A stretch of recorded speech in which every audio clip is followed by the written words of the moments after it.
So let's talk about the elephant in the room with Lamar Jackson and Josh Allen because as they get ready to play against each other, but also black quarterback, white quarterback, MVP, politics. Let's get it out in the open. What do I think?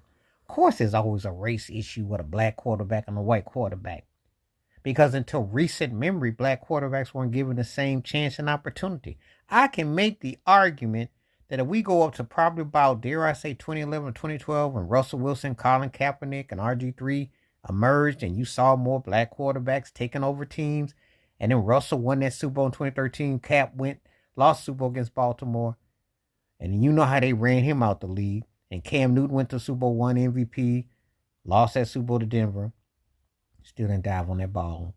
Patrick Mahomes emerges, and then you know with 3 chips and 3 Super Bowl MVPs, and then 2 league time MVP, he's in the argument with Montana and Brady, and a lot of people don't like it, and it is racial. No matter what they say about Patrick Mahomes, you know how it go. And Lamar Jackson, 2-time league MVP thus far, and you know there's a lot of disdain. So this is the thing.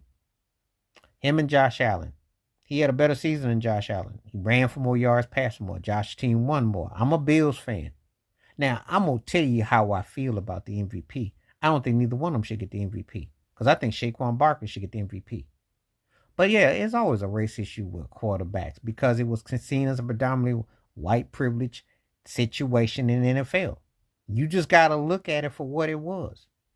You go back to the Steelers with Terry Bradshaw. He was not better than Broadway Joe Gilliam, but they weren't ready for a black quarterback. James Harris spent a lot of years and it never got his opportunity. It was very few that you saw that would get a chance. I still remember Vince Evans running with the Chicago Bears. He was mobile, but you play for the Bears. You ain't going to get no shine there.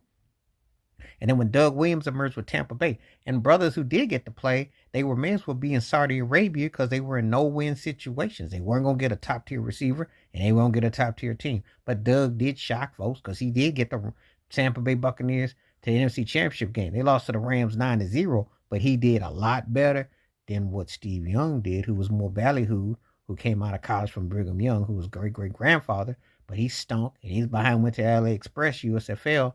Then he came back and emerged as a mobile quarterback with the 49ers.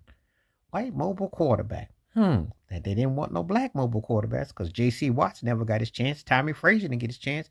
Turner Gill's arm didn't get no chance. And Warren Moon had to wait 6 years, play in Canada before he could come to the NFL and play for the Houston Oilers, where he emerged in 1984. And he was only between, far as quarterback percentages, between a guy named Joe Montana and Dan Marino. But make it make sense.